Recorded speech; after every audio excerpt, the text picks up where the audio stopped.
so this is a fun one. We're going to talk about salary and cost of living in Japan. Now, obviously, when you want to work in Japan, it's because you want to make money. And with that money, what type of life can you live? Now, I come from Canada in a not so big city, and I moved all the way to Tokyo, and I live in fairly central Tokyo now.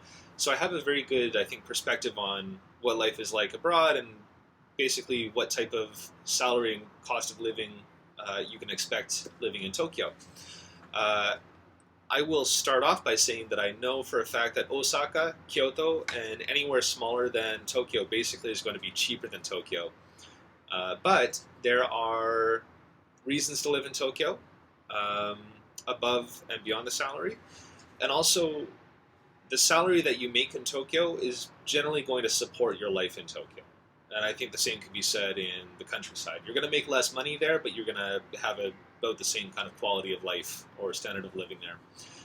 Uh, so let's start off by saying that when you join a company as a new graduate in Japan, if this is your first job out of university, the wages are very set. Now, when you join a company, or when you're looking for companies even, the salary is going to be said, or it's going to be stated on their homepage. And this is true of any big company in Japan, except maybe sales jobs that are commission-based, but that's the same anywhere else in the world. Now, when you're looking at these salaries, you're going to say to yourself, wow, that's quite low. And it is, because Japanese companies don't pay a lot of money for their new hires. And in fact, if you join the new company as an engineer, or as a receptionist, or as sales, or as marketing, doesn't matter. You're all on the same salary. Let that sink in for a moment. I joined as human resources, and this guy next to me who had gone through calculus classes, statistics, way smarter than I was, for all intents and purposes, different kind of smart, making the exact same money as I was. So if you're an engineer, if you are a coder, a programmer, a very in-demand IT skill, I would argue you're going to make less money working in Japan than you would elsewhere, say Silicon Valley or anywhere else in America, Canada, Australia. So you really need to consider that when you are planning your career path, because living in Japan can't be the end goal. There has to be a little bit more to it that you need to consider. So just keep that in mind when you're looking at these salaries and when you're looking at your skill set and what you can earn elsewhere. But anyways, to bring it back to Japanese companies, they start you off at a very low salary. That being said, with that low salary, your cost of living is absolutely taken care of. So in my case, I had a company apartment that cost me very little. I'll go through prices afterwards, but it cost me very little. I was also provided a cheap lunch. So they had the kind of company canteen that you can buy cheap food at. Uh, Basically, and I had all my taxes and everything were taken right off the top of my salary, so I was left with, maybe $1,500 US, let's say, every month. After, it was about $1,300 every month, let's say, after taxes and rent was paid for. Uh, Not a lot, but you know what? As a young single guy living in Japan, that was plenty of money. I was able to afford groceries. I was able to go out sometimes, meet friends, generally have a good life, and actually save a little bit of money at the same time. So that was fine. Then I was very surprised because I really had no expectations when bonus season came around. And bonus season at a Japanese company happens once or twice a year. I would say the majority of companies have it twice a year. And your bonus each time is going to be about 2 to 3 months worth of your salary, just in a big lump sum, with the taxes taken off.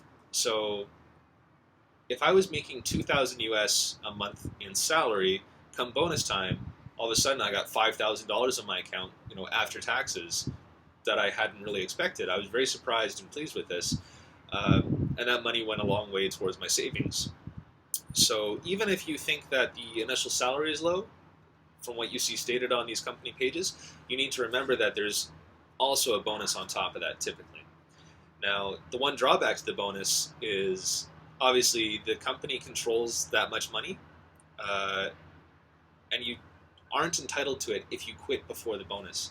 So when it comes time to think of switching jobs in the future, you're kind of forced to stay in the company if you want that money until after they pay your bonus. And I have heard stories, it's rare, but I've heard stories of Japanese companies cutting bonuses in times of economic recession or the company didn't do very well that year. So I have heard of people who expected a bonus, but then they got burned on that because the company refused to pay them a bonus for some reason. So that's a risk with the bonus system. Now, most foreign companies in Japan, like the ones that I work at now, they pay you your salary in 12 equal installments, just like a Western company would. I don't have a bonus. Actually, I was awarded a small Christmas bonus, but that was just complete generosity, not expected at all. That's not like an expectation of having a Western foreign company type job in Japan. So two very big differences, or a very big difference between the two different types of company that you need to keep in mind. Now, to bring it back to the cost of living in Japan, living in Japan is as expensive as you make it. And I'll say that because I've lived in Japan as a university student, as a new graduate hire, and also working at foreign companies. And in that time, my salary has gone up. So I'm making more money in Japan now than I ever have before, and I save more money now. But I've kept my cost of living fairly low. What has gotten more expensive is after I got married, I have a much bigger apartment now, and that's my biggest monthly expense. But living with two people, I just felt that I needed that space.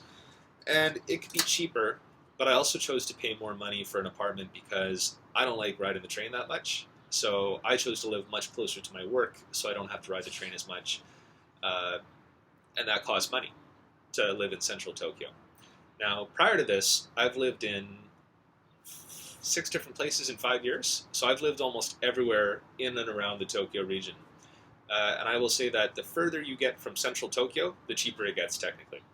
So my best deal that I found on housing so far, in my experience, was when I was living in Kawasaki City and I was working in Otemachi, downtown Tokyo. Kawasaki, for those of you who don't know, is about a 10 to 15 minute train ride south of Tokyo, between Tokyo and Yokohama.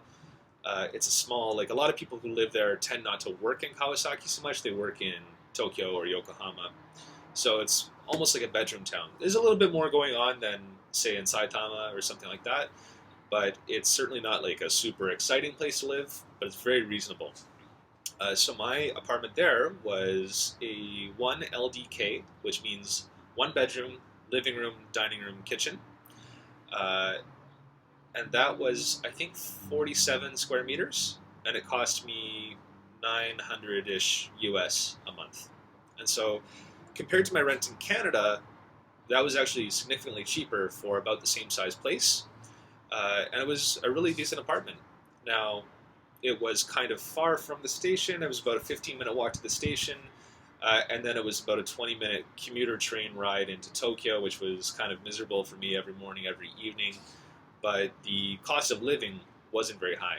And when you live outside of Tokyo as well, you can expect that the prices of vegetables and food and everything else is also a little bit cheaper. So even on a lower salary at that time, I was still able to have a very good quality of life and standard of living. And that's because you just match what you can afford to the type of life you want to live. That being said, I've met lots of people who don't make very much money, but they like to party a lot. So a Friday, Saturday night, you'll find them in downtown Roppongi or Shibuya, going to clubs, spending $10 a drink, buying girls' drinks, etc., etc. And these guys live very tight lives outside of that because you can't afford to party very hard when you're making entry-level wages. And I think that's not just a Japan-specific thing. That's an anywhere in the world type of thing. You need to be very conscious of how much money you're bringing in. And I think if you set out a budget, because typically you get paid once a month in Japan, so you know how much money you have for the month. If you set out a budget for groceries and rent and all that type of stuff, you really should have no problem. I don't meet very many people here who live underneath what I would call like a very comfortable standard of living. Even if you're an entry-level graduate, there are systems in place to make sure that you have a comfortable standard of living, whether that be subsidized rent from your company or the cheap lunches or different other perks. But basically, you should be fine. And if you do end up working at a Japanese company and you take that bonus, you can count on that once or twice a year to really boost your savings. So even if you're not doing such a great job saving every month, even if you're living fairly close to your paycheck limit every month, you do get this extra money coming in once or twice a year that you could just put aside. Now, don't be stupid with it. Don't go spend, say $5,000 on a new TV that you don't need just because you have the money. You need to really think about where you want to be in 3, 4, 5 years and start kind of saving some money for that. So, yeah, I really think that the standard of living and the cost of living in Japan is reasonable. And like I say, it's as expensive as you want to make it. So if your thing is to come here and have Dom Perignon and go party and be crazy every night, well, you're not going to have a very full fridge. I'll put it that way. You're not going to live in a very big place. You're probably not going to live in a very convenient area. But again, that's really true of anywhere in the world. So don't let the cost of living myth in Japan freak you out. It's much more expensive to come here as a tourist and stay in hotels and eat out 3 times a day than it is to have a very normal life here. The one thing that I find is really expensive in Japan, and you should be prepared for this, is gym memberships. If you live in an area that has a community gym here, typically you can get in, I think, for 300 or 400 yen, so about $3 or $4 US per entry, maybe even less than that. If, like me, you don't live close to one of those community gyms, you should be prepared for about 8,000 to 10,000 yen per month, so $80 to $100 US per month for what's typically a fairly substandard gym. So if you like working out, just be prepared for that. Maybe buy some dumbbells for your apartment and a yoga mat so you can do some stretching and stuff like that. That would be an area where I think you can save some money if you're willing to do things at home. The other thing is you should be prepared to cook a lot yourself if you want to save money here. And the selection of ingredients at supermarkets is fantastic. I love cooking. I love cooking in Japan. I can't always cook exactly what I wanted to at home, like I could in Canada. So, for instance, I don't have an oven here. You can't buy a big turkey usually. There are things that you can buy online, and I'll put some resources below. But yeah, cooking at home here is a very good experience. You can buy a very excellent knife in Japan for a reasonable amount of money, 3,000-4,000 yen. That's going to last your entire life. And you can actually get a lot of pleasure out of cooking instead of eating out. When you do choose to eat out, there's always reasonable options. If you go to a restaurant and you don't see prices posted outside and you can't find the menu online for some reason, don't go in that restaurant. It's going to be a few $100s for a meal. If you're like me, though, and you appreciate reasonable, easy, happy meals, you can have dinner anywhere from 700 yen to 1,500 yen very comfortably almost anywhere in Tokyo. So don't be scared of not having enough money here as long as you have a job here. I think you'll be fine if you're smart about it.